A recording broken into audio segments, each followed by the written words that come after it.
ဆွေးလန်းသူပါ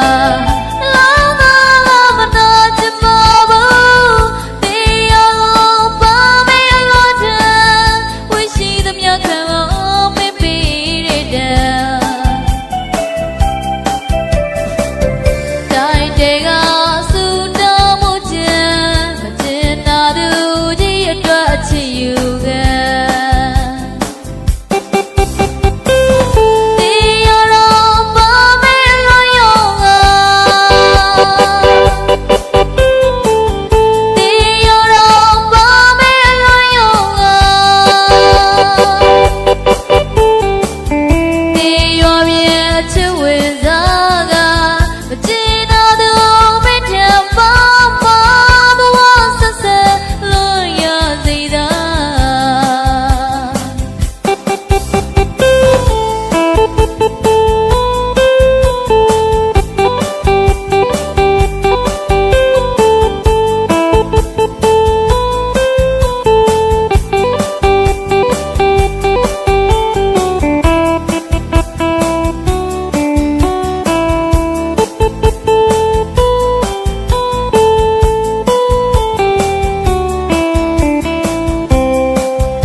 ဆွေးလန်းသူပါ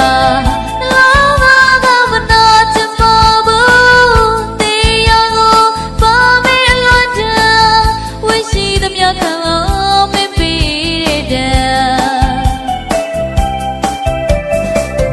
တိုင်းတေက